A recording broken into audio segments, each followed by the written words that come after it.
Happy Saturday, everybody, and welcome to Woodbine Racing Live. Elisa Blow alongside Jeff Brad as we get set for 11 races on this afternoon's program. And this guy here, he's been yawning all morning because he was up late into the wee hours watching the baseball game. I made it to like the 10th inning of the Mariners-Detroit game, and I said, I got to tap out. So then I turned on the radio to listen to it there, and that lasted about 30 seconds. But it is going to be Jays and Mariners. And if you're not familiar why Robert is a big Mariners fan, he used to work for the Seattle Mariners. Yeah, well, that's cool. Yeah, so he's in a no-lose situation coming up tomorrow night.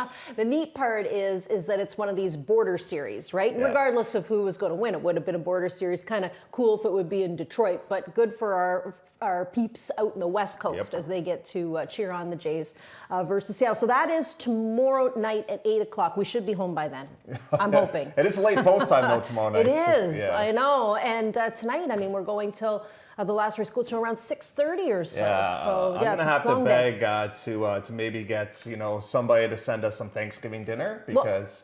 I am participating, in the meal that we're doing on Monday. Yes, I'm having Thanksgiving dinner on Monday, but I was kind of hoping to score one on Sunday night too, if at possible. Well, you never know. You never know who might take pity on you. All right, we have 2 stakes races in store for you this afternoon, including the Ontario Damsel, which will go as race number 9. The Ontario Fashion will go as race number 10. And as usual, we will take a look back at what happened yesterday. Now, yesterday, it was the inside lane. You just... I think it was you who said yesterday, Jeff, like, geez, here's the instructions. Don't come off the rail unless we tell you to. Yeah, exactly.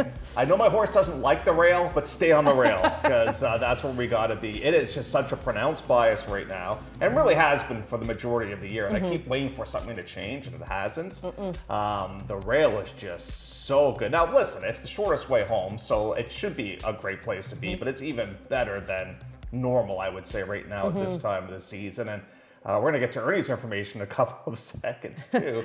And guess what path he said was good this morning? The rail? The rail was pretty good. So, yeah. So, you know what? And listen, some horses are actually intimidated by being on the inside. They like being on the outside of horses, too. But if you have a horse that can handle being on the fence, and it's starting to affect my handicapping. Like if I'm stuck a little bit, say between the 1 and somebody else, I'm going towards the 1 now. Well, if all else fails, just pick the rail. 3 out of 5 is what the track was listed as this morning by our head clocker, Ernie Perry.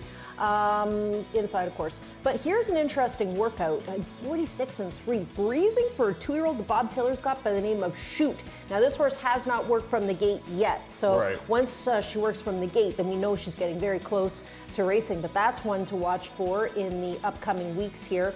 And he does think that race number 11, you got to wait around to the last race on the program today, is the most exciting race on the day. It's the optional 32 going 3/4 of a mile. And, you know, there are some nice ones in there, including Promising for Josie Carroll, Take a Bourbon Neat, who's been a lovely claim for Tony Adamo, Maximum 50, who comes in off of a win. There's some nice horses, not to mention Home for a Rest, who Bob Tiller sends out. And Tabloid Material. And Tabloid Material. I mean, that is a very good dash. And I think Tabloid Material, makes the Clocker report for the afternoon as well. Okay.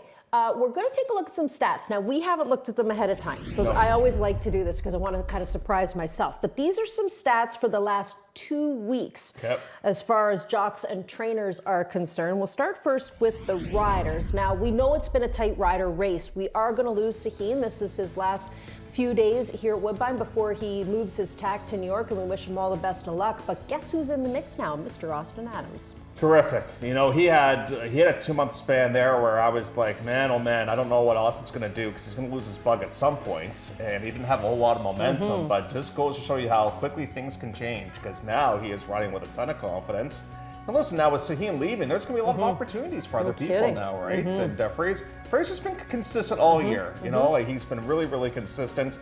But because Rafi's on this board and Pietro's not, that's why Rafi's now on top of the jocks race. Yeah, it's been a little quiet for Pietro over the last couple of weeks. Let's take a look at our trainers and see how they're doing over the last since September the 26th. All right, so you got Drexler, but Guess who's in the mix? Stu Simon. And we were talking about this because Stu had a bit of a slow start, but this barn is really starting to gain some momentum. Look at their in the money percentage right now, 71.4%. Even the Trexler barn, we said, I felt like for a couple of weeks how cold they were. And now all of a sudden they just got right back going as well. And the one barn that has been quiet, despite the fact he's got 4 wins, has been Cassie. Yeah, that's true. You know, he had a win on yesterday's program, but he's been a little bit on the quiet side of things too. So the ebbs and flows, it is a long season. You know, we talk about baseball being 162 days a year. They only play one game. Here we have multiple races, 129 days now? Something crazy like that. And we're on day, what, 90? 90 Is that today, what Robert said?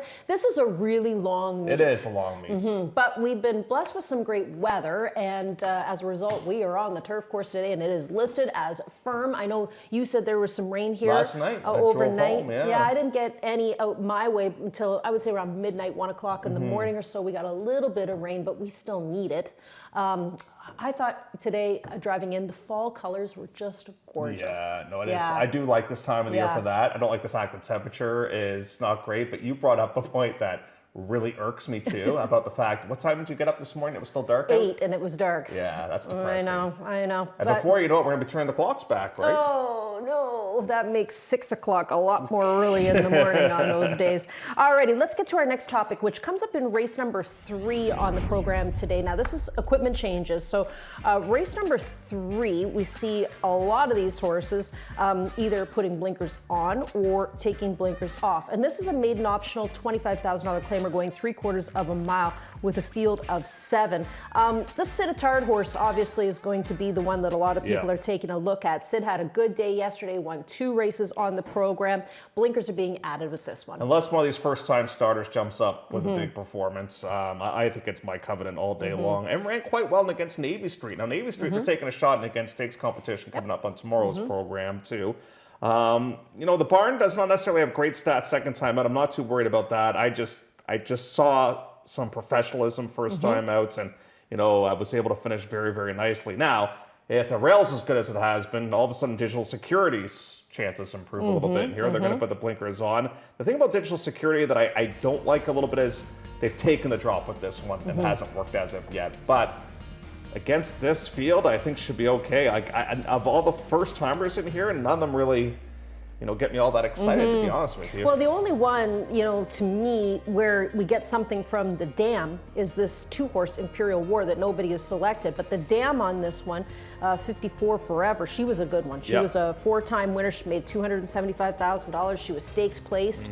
But this is her 6th foal, and she's only had 3 winners from the 6 that she sent out. And it's a barn that's a little quiet this season. So, you know, I think as far as everything else is concerned, Sid just looks like the horse to beat here today on the drop from 40 over 25. And yesterday was a day for droppers.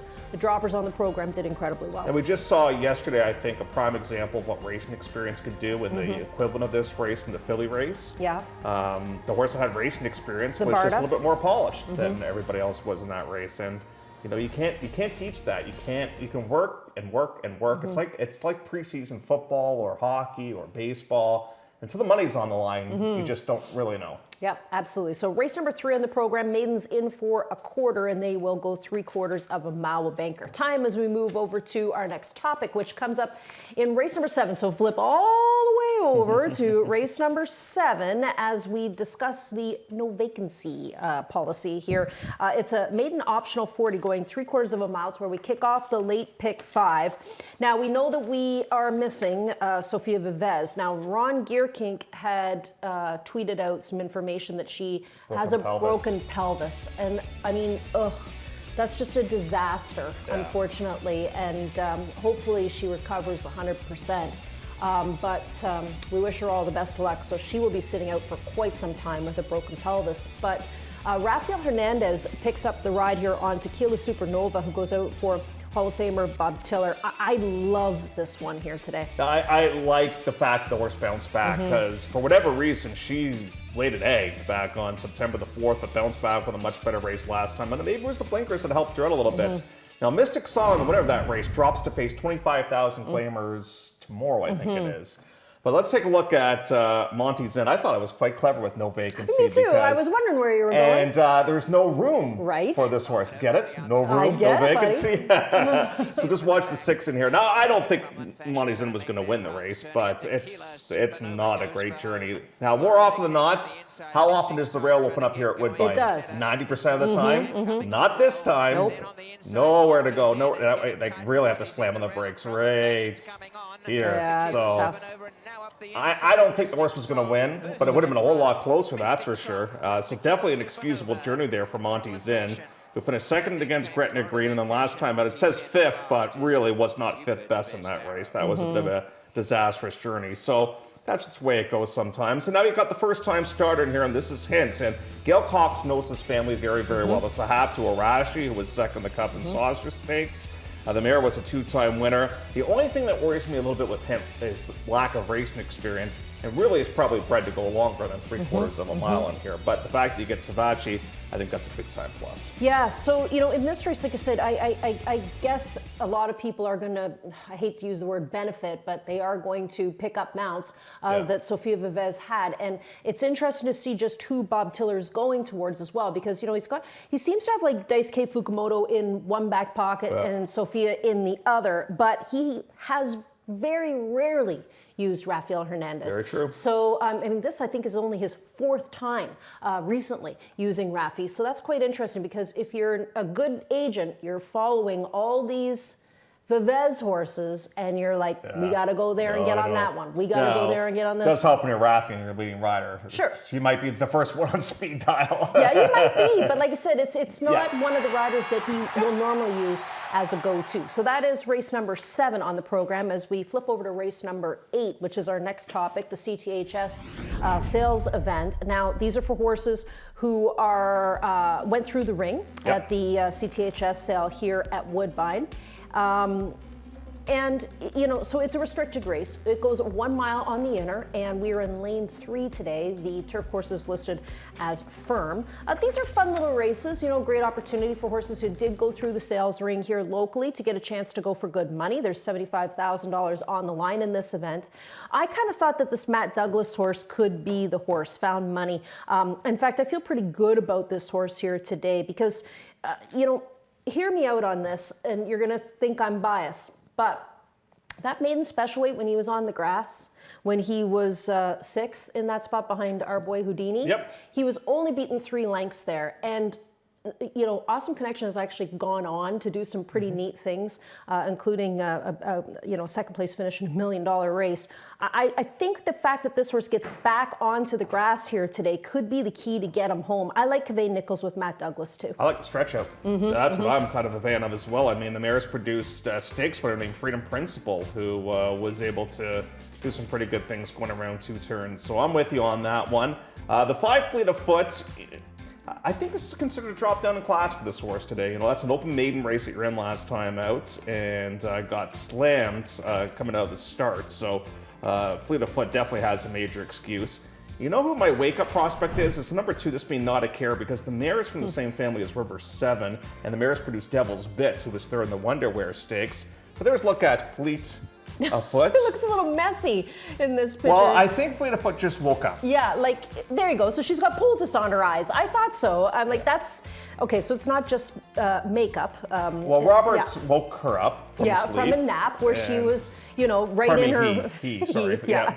Fast asleep. One of those ones where you end up waking up with poultice all over your face. But Fleet of Foot is my second choice in here too. But who I thought could wake up as well is Del DeRusso's horse. Because how do we knock this barn right now? No, you're right. Took money first time out and lost to a speedster and gone with the Juan.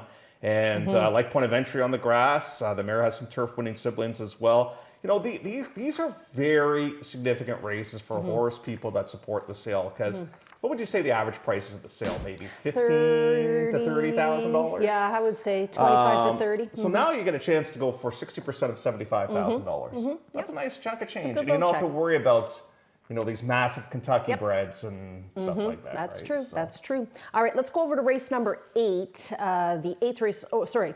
That's one we just did. Let's go to race number 9, which is the first of our 2 stakes events today. The Ontario Damsel goes for a purse of $125,000. We'll go 1 mile and a 16th on the main track, the race for straight 3-year-old fillies. And of course, we're going to have No Time back here today. She was the hero of the Oaks this year, back on July the 20th. And then she came back as one of the favorites, actually, in this year's edition of the King's Plate, and just didn't show up that day. But then, of course, we have to worry about these shippers in here. We have to worry about the 6 Woodbine. This is the Jonathan Thomas trainee who comes in off of a 5th place performance down at Del Mar. Yeah, so this is a grade 1 race. I mean, that's all you need to know That's about all this. you need to know. And it's not like, she loses by 10 lengths. She only loses by a length and 3/4. This was a bit of a wild race, actually, because the winner was 35-1 who wins it, that being Velocity. But right now, it's easy to find this horse because the big white blaze the horse has got down her face. And she's no stranger to racing here at Woodbine, but on the turf. It is somewhat interesting now. She has to kind of alter course here a little bit, and she's not going to win the race. But again, she only loses by a length and 3/4. If you look at Will then, questionable on the surface, has never run on it before. Hugh the Duck Boats, never run on it before. Super Zondas, lone synthetic race, not good. I mean, for a bunch of the key contenders in this race, surface is obviously $1 million question. Now, the interesting thing about Will then is they got invited to the QE2, they enter, and they supplement here. Wow. So this is obviously a much easier race than the QE2 today down at Keeneland. So I think she's a real standout in this race if she handles everything okay on the surface. Yeah, I think both the shippers are going to be tough, the 6 and the 7. Old Robert went over and met Hugh the Duck Boats. This is a 3-year-old filly by Bernardini. She was a good purchase, $150,000, 2-time winner so far, broke her maiden at Churchill, going 1 mile and an 1/8 just a few starts ago. So she didn't race as a 2-year-old. She's just been campaigning as a 3-year-old, but she comes off of a big allowance win at Saratoga as well. Yeah, and that's a quirky distance. That's that mile shoot they have there. And more often than not, having an inside draw helps. What happens is this horse had an inside draw and then was extremely wide on the turn. It was about the 4 or 5 path, as a matter of fact, and to get up to win. So obviously, if you're at Saratoga, you've been facing some very good competition. I think the reason why she's here is she is a Bernardini, so you like to get, black type on the resume. Yep, exactly. I think a lot of Americans ship here to try and get that black type, right? Yeah. Because, I mean, look at this.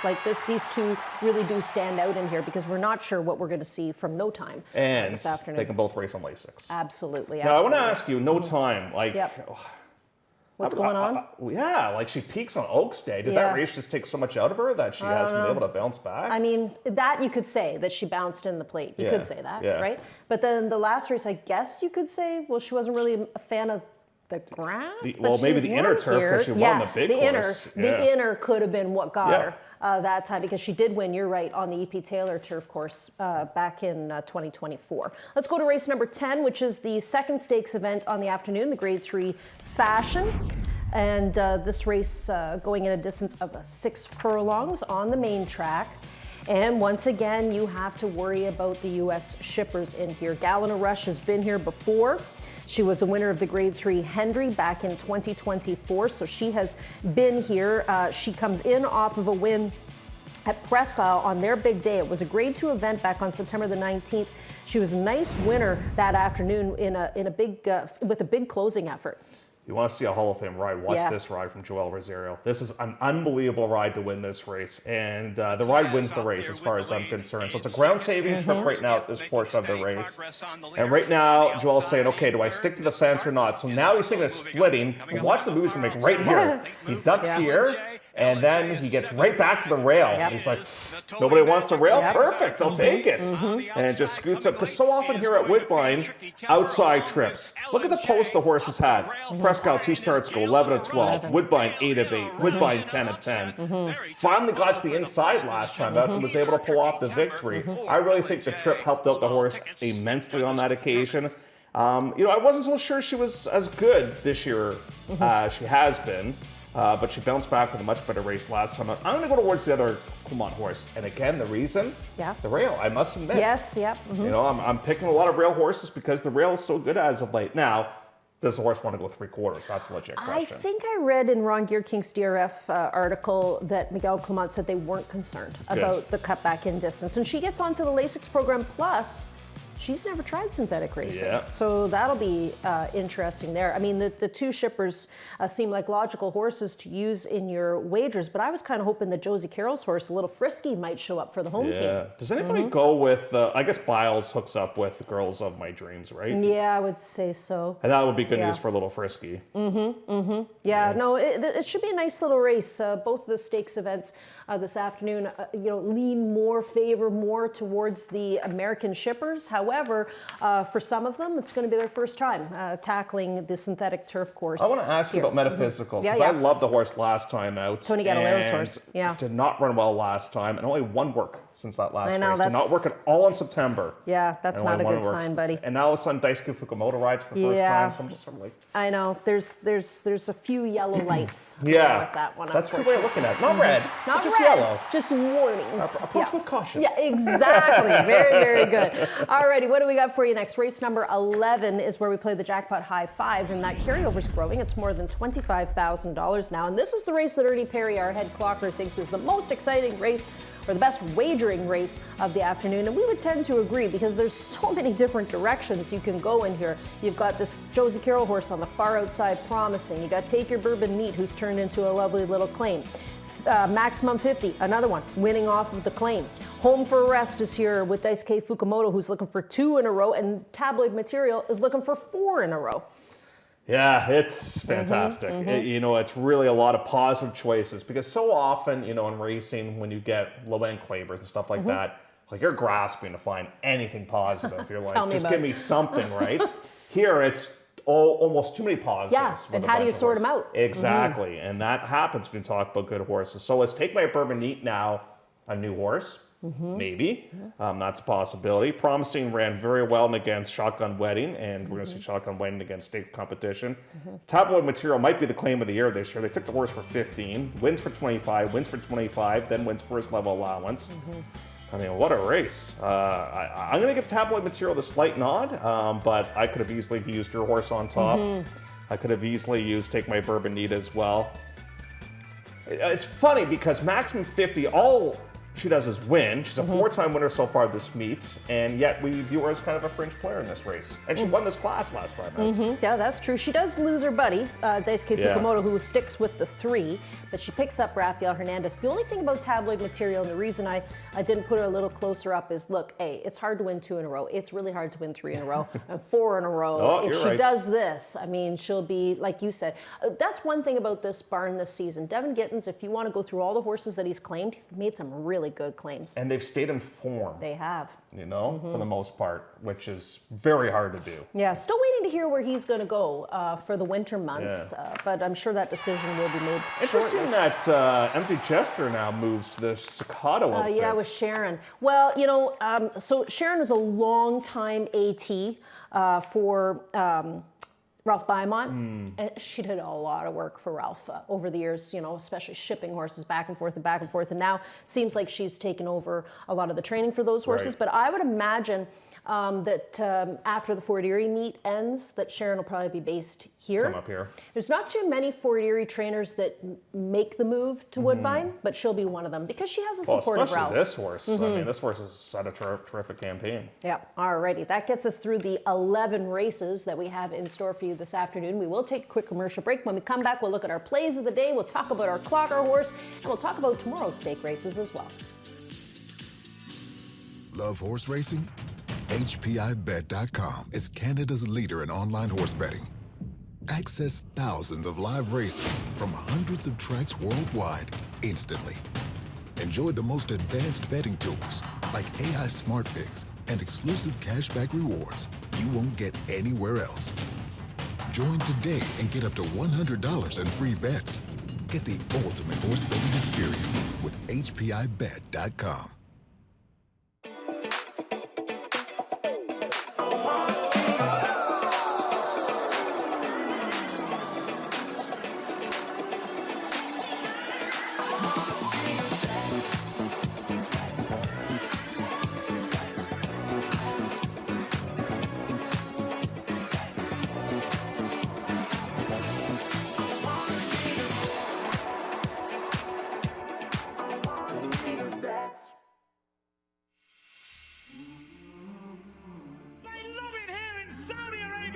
This is the biggest race in the world.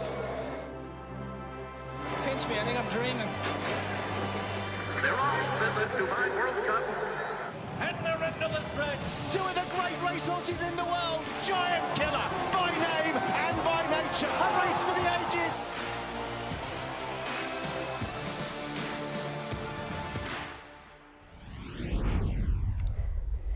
You know that I love retraining anybody who retrains a racehorse off of the track and gives them a new career. And I know your plays are up here quickly, but there is the competition today at Long Run, and that's going to be fun with the Long Run graduates competing. And today's the final for RRP down in Kentucky as well. Great stuff.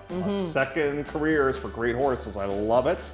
My repeat threat comes up in race number 2, that being another Charlie. Very professional maiden winner. We've talked about My Covenant, we've talked about Hints, and we've talked about Tabloid Materials. That's a recap of my plays of the day. What have I got? I can't quite remember until you put it up. Okay, so My Covenant. Sid had a great day yesterday. Stolen exits that key race. I think a lot of us have that horse up on top. Found Money is the horse that I really like today. Hopefully we'll get a little bit of a price on this one in the 8th race, and Will Then, of course, is a key for all of your wagers, I think, on this afternoon's program, and that comes up in race number 9. Ron and Doug have passed along selections as well. Tequila Supernova. You won't get much of a price on that one, but you could use that horse as a possible key. Our Woodbine TV producer sticking with me on the Found Money what horse. else is new? And a little frisky. You'll get a little bit of a price on this one possibly in the 10th race. That is a top selection from Ron Gearking. Now, I know that I'm a real nerd for, these show horses that are race horses that turn into show horses. It's very unfortunate that this year, RRP, the final today, is not broadcast. It has been broadcast over the years, just on YouTube, and you can watch. And it's a shame today because we have a Woodbine horse that's made it to the final. And that is a horse by the name of Aim for the Sky, who was a Steve Churkop trainee. A good friend of mine, Lori Breda, has the horse, and they have made it into the top 5 for competitive trail, which is really difficult to retrain a racehorse to kind of, go through the water and walk over bridges and go underneath, all these, streamers and those types of things, kind of makes them bomb-proof. But she's good at that because she is a police officer on horseback downtown. You know what's interesting too about that horse? Because he was a very good sprinter. So you don't really think, okay, how is a sprinter going to do in something like that in that discipline? Yeah. Yeah. And Bob Tiller had the horse originally. I think it was a Three Sons Racing Stable horse. And as you said, Steve got the horse when the horse won, I think, 4 races in a year or something like that. I love stories like that. That's fantastic. And I wish we were able to watch the Long Run show today too, but I'm sure everybody will be cheering for those horses today as well. We've got Clocker's horses to pass along your way too. We talked about Hint and we talked about Tabloid Material. Hint, obviously the first time starter from the Gail Cox barn.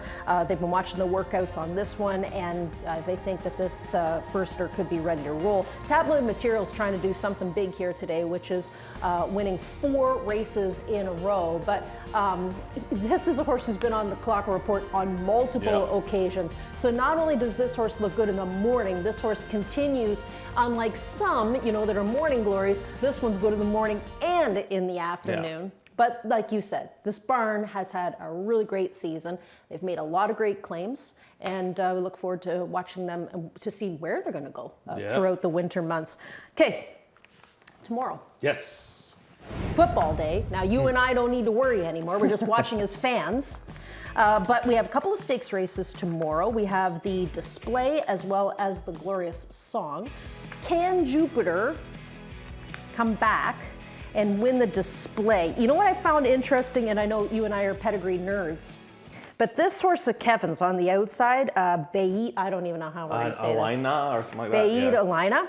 I was hoping that horse would show up in a maiden race. The 3rd dam on this one is Dan Smartley. Yeah, no, and it's working really well, from all reports too. So that's a dangerous. I think I got the horse 2nd, as a matter of fact. I did too. Yeah, so, but I'm going to go towards Jupiter. They gelded him, and he didn't have a great trip. A couple of starts going the last time out, so I'm just going to draw a line through that.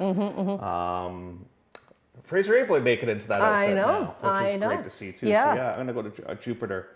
I think we're going to make a trip to Jupiter tomorrow. You think so? Yep. Okay. Yeah. Fine. Blast off. The Glorious Song goes as race number 9 on the program tomorrow. That'll go 7/8 of a mile.